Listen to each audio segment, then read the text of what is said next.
Assalamualaikum warahmatullahi wabarakatuh. Apa kabar Anda semua? Kembali berjumpa dengan saya Herzman Arif dari Forum News Network. Di media sosial dalam sehari terakhir ini dihebohkan dengan adanya berita yakni laporan skandal intimidasi oleh seorang ketua umum parpol dan istrinya itu terhadap seorang wanita.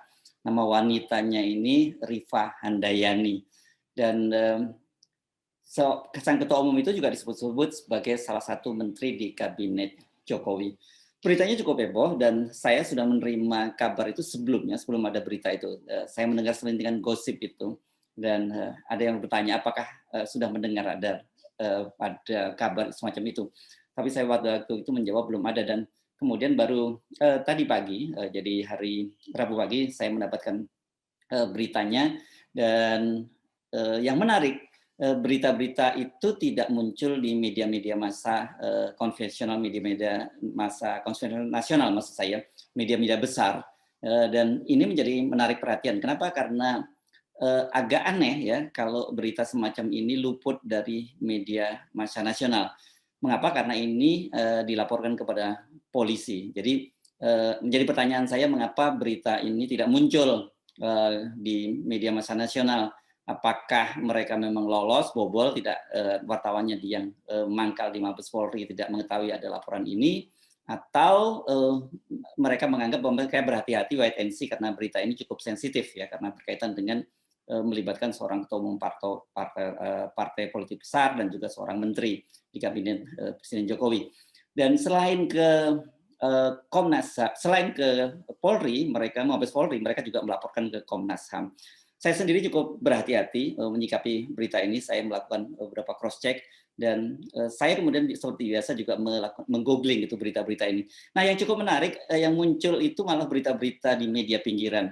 Misalnya Media Karya, Baca Berita, Radar Nonstop dan beberapa media lainnya. Yang agak menarik ketika pagi saya menerima beritanya itu masih utuh, beritanya masih lengkap. Dan tapi kemudian ketika siang harinya saya buka itu beritanya sudah tidak ada lagi. Jadi linknya tetap ada tapi berita tidak ada. Ini semakin membuat saya penasaran. Saya kemudian juga mencoba mengkontak ketua Komnas HAM Ahmad Taufan Damanik. Saya tanya apakah ada laporan semacam ini ke Komnas HAM. Pagi harinya dia menyatakan bahwa dia belum mendengar laporan itu, dia akan mencoba mengeceknya. Agak siang hari kemudian dia memberi kabar memang betul ada laporan semacam itu, tapi dia tidak tahu detailnya seperti apa laporannya karena Ketua Komnas HAM sedang berada di Maluku untuk sebuah tugas. Nah, jadi sudah mulai ada titik terang, memang ada beritanya semacam itu, tetapi tetap saja sebagai wartawan saya mesti menghormati semacam prinsip presumption of innocence ya, jadi praduga tidak bersalah. Karena media-media tersebut ada satu media sebenarnya yang nyebut namanya lengkap, nama dari ketua umum parpol itu secara lengkap ya di Radar Nonstop, tapi kemudian itu sudah di take down beritanya. Tapi media-media lain hanya menyebutnya inisialnya AH dan kemudian istrinya dengan inisial JA. Nah ini menjadi sangat menarik dan membuat rasa penasaran. Nah kemudian pada siang hari tadi saya mendapat kiriman oh bukan begitu, kronologi nggak begitu. Saya kemudian mendapat kiriman link berita. Ini namanya media online-nya namanya Nusa Daily yang memberitakan itu dan itu tidak di take down. Bahkan kemudian ada berita lanjutan dari Nusa Daily yang menyebutkan bahwa dia menerima kiriman sebuah video. Ya ini penjelasan dari Rifa Handayani ini. Dan ternyata selain Nusa Daily kemudian juga ada muncul media-media lain, media-media kecil yang tidak di take down, antara lain misalnya Portal Islam itu masih ada beritanya secara lengkap dan ada media-media lain yang juga memuat beritanya secara lengkap. Jadi tidak sepenuhnya media semua men-take down itu. Dan kemudian pada sore tadi saya juga menerima kiriman video ini akun YouTube ya, akun YouTube-nya itu cuma namanya Mister saja.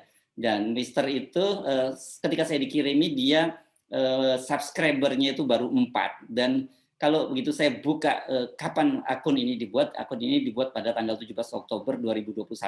Jadi akunnya masih baru. Apa isinya itu? Isinya itu ternyata adalah tanya jawab antara Rifa Handayani yang didampingi oleh pengacaranya dengan wartawan di luar, kelihatannya setelah mereka melaporkan AH ini bersama istrinya YA ke Mabes Polri. Nah ini coba kita ikuti ya perbincangan Rifa Handayani dengan sejumlah wartawan di Mabes Polri. Ini WhatsApp, ya. Terus kalau, nah karena ini tidak saya terima 10 malam, jam 10 malam. Besok paginya saya tanya, ini ada apa kok saya diancam begini? Beliau bilang tolong jangan ditagi beliau kan. Makanya saya nurut. Oh ya udah saya nggak jawab gitu kan. Nah dia pegangin. Iya,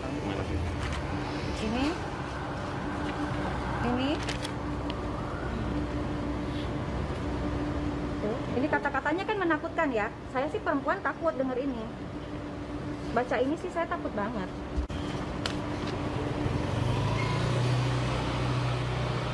Saya sih benar-benar trauma kan waktu baca ini, tapi saya belum bilang ke suami saya karena saya juga takut kan sama suami saya kan.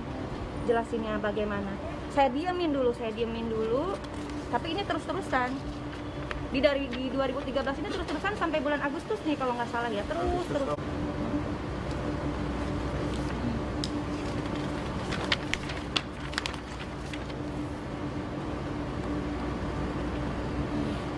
Kayaknya banyak. Udah pernah belum disekap mulut lo pakai tikus katanya gitu kan. Saya nggak diangkat waktu itu nomor handphonenya, saya agak lupa karena kejadiannya udah lama. Terus suami saya kirim surat gitu ke beliau sama ke Ketua Umum Partai Golkar pada saat itu. Setelah itu si AH itu telepon suami saya,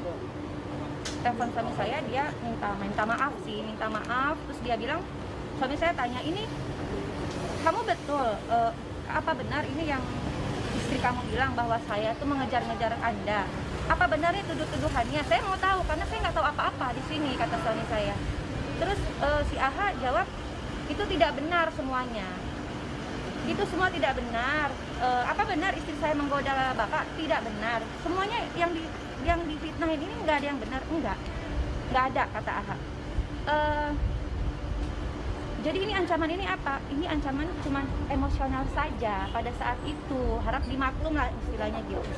Terus kata suami saya, kalau memang betul begitu, tolong Bapak buat surat pernyataan bahwasanya yang Bapak bilang itu tadi, yang ini sifatnya cuma emosional, yang juga ini tuh kayak ini tuh nggak benar semuanya. Tolong dibuat di satu surat pernyataan. Oh iya, maksudnya ini aslinya ya. Ini saya kasih tahu aslinya. Nah, aslinya ini pakai Inggris karena suami saya kan komunikasinya Inggris waktu itu. Suami saya tuh terlalu berlebihan gitu, Ini kan cuma catfight. Ya, udah. Oke, bisa dijelasin Bang, bagaimana itu kamu? Baru bisa dimulai. Nah, udah Pak. Dari sebagai kuasa hukumnya dari Ibu Rifa Handayani ingin melakukan Ibu Rifa Handayani. Rifa Handayani. Dalam hal ini kami melakukan laporan pengaduan kepada Bapak Kepolisian Republik Indonesia atas intimidasi dan pengancaman yang dialamatkan kepada klien kami melalui media sosial. Terus selanjutnya kami sudah mendapatkan tanda terimanya sendiri seperti ini. Bismillahirrahmanirrahim. Dijelaskan oleh klien kami.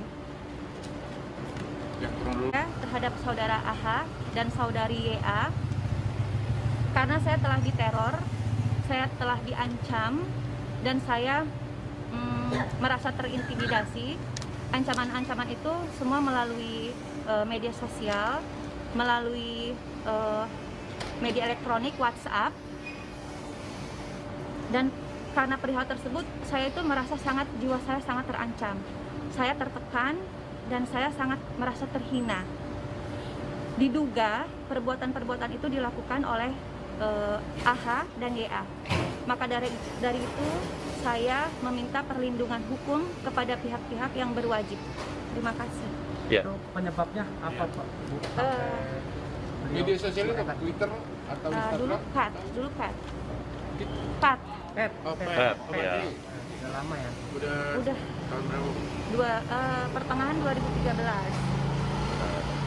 Itu dugaan inisial tersebut bisa lebih detail kan? Itu awal mula kenapa akhirnya ada ancaman teror gitu gimana? Saya juga tidak tahu, jadi nanti bisa ditanyakan langsung ke saudara AH, kenapa adanya ancaman itu tuh kenapa? Karena menurut saya hubungan saya dengan beliau itu baik-baik saja gitu. Jadi saya juga kaget kenapa ada ancaman itu. Nanti bisa ditanyakan langsung. Apakah Ibu dari kader partai atau gimana? Enggak, saya nggak ada hubungannya sama kader partai, saya nggak pernah ikut politik, saya cuma ibu-ibu biasa. Iya. Ibu Jadi klien kami bukan afiliasinya. Kok bisa kenal dengan ini tidak? Apa dengan ini tidak? Boleh jelaskan? Kenal dengan siapa? Kok bisa kenal? Iya, 2012 akhir. Oke. Perkenalan biasa, bukan nggak ada agenda. Tempat umum yang memang ada acara di situ ya kenal biasa. Di mana persisnya? Di Ancol waktu itu. Oke. Waktu itu ada konser Jennifer Lopez 2012. Oh. Jadi saya kenal. Ya, yang minta nomor PIN BBM saya duluan beliau. Yang minta nomor telepon saya duluan juga beliau. Yang menelpon saya duluan juga beliau. Jadi ya saya memang berhubungan berteman. Berarti berhubungan ini ya, hati emosional gitu ya? Awalnya sih berhubungan biasa, tapi ya lama-lama karena saya juga sering ngobrol gitu. Jadi ya layaknya orang dewasa berhubungan, jadi ya ada hubungan perasaan. Ya, kalau nggak ada perasaan ya kita nggak mungkin intens kan ngobrolnya. Saat itu beliau belum jadi pejabat negara atau ketua partai, tapi Saya pun waktu itu nggak tahu dia siapa. Saya tuh nggak tahu dia siapa, nggak tahu dia posisinya, kedudukannya di mana pun saya nggak tahu. Saya cuma tahu ya dia memang ada di salah satu partai, tapi saya nggak tahu jabatan, posisi dia apa, nggak tahu. Udah berlangsung berapa lama Bu ancaman-ancaman itu? Jadi dari saya berhubungan berhubungan intim ya, berhubungan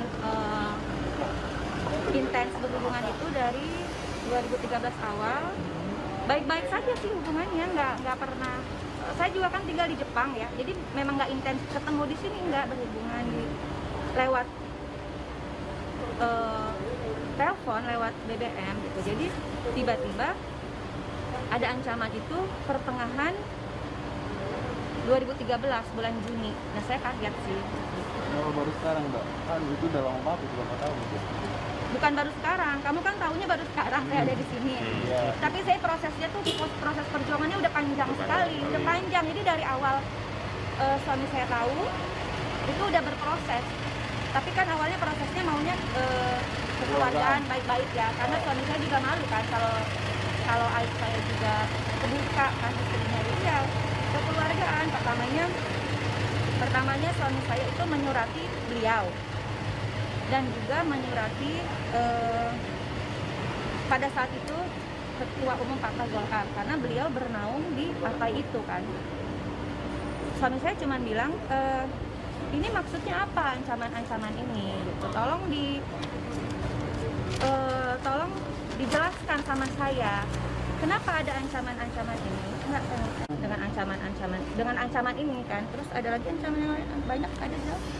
Masih banyak. Ini yang di media. Dari penjelasan Rifa tadi agak gamblang ya, siapa sebenarnya Rifa ini dan bagaimana proses hubungan dia gitu. Tadi dia menyebut bahwa itu pertama kali bertemu di Ancol gitu pada tahun 2012, dan kemudian mengapa kemudian ada kesimpulan ada sandal asmara, meskipun dia tidak menyebut secara langsung, kan dia menyatakan bahwa mereka itu berkomunikasi secara intens, dan karena intensnya hubungan mereka, jadi kemudian yang muncul perasaan di antara keduanya. Ini yang kira-kira mungkin ini bahasa halus dari yang kemudian disimpulkan oleh beberapa media, itu ada skandal semacam skandal asmara antara keduanya. Nah, ini tentu saja pengakuan sepihak dari Rifa Handayani yang saya kira ini penting untuk segera diklarifikasi oleh Pak Ketua Umum, Pak Menteri yang namanya disebut-sebut oleh Rifa Handayani. Kalau lihat profilnya ini dia juga cukup, lihat pakaiannya ya tadi, dia ini high class juga Rifa Handayani, dan dia tadi menyebut dia itu tidak begitu intens dengan Pak Menteri karena dia tinggal di Jepang. Jadi pertemuannya artinya tidak bisa intens seperti dua orang yang sedang menjalin hubungan spesial gitu yang sering bertemu karena jarak jauh yang menentukan. Nah, mengapa tadi Rifa melaporkan, karena dia merasa diintimidasi. Dan juga pertanyaannya, mengapa kok sekarang baru dilaporkan, karena peristiwanya sudah cukup lama. Dan orang kan tentu saja mengkait-kaitkan dengan peristiwa politik yang akan berlangsung beberapa tahun lagi, yakni Pilpres 2024. Dan sebagai ketua umum ini kan AH begitu disebut inisialnya, dia kan ini salah satu figur yang sangat aktif mengkampanyekan dirinya untuk menjadi capres pada tahun 2024. Sekali lagi ini baru pengakuan, dan penting kita garis bawahi, kita mesti mengedepankan presumption of innocent, bahwa belum tentu yang disampaikan oleh Rifa Handayani ini betul, tetapi biarlah itu, kita menunggu bagaimana proses ini berlangsung di kepolisian. Tetapi juga menarik karena ini diadukan ke Komnas HAM, berarti kan ada pelanggaran asasi manusia mungkin yang dipandang oleh Rifa Handayani dan pengacaranya. Kita akan masih terus menunggu kelanjutan dari kisah ini karena itu akan sangat menarik, karena melibatkan nama besar, melibatkan seorang tokoh politik, dan juga kemudian eventnya, momennya adalah momen politik. Saya Hersbun Arif, sampai jumpa lagi. Wassalamualaikum warahmatullahi wabarakatuh.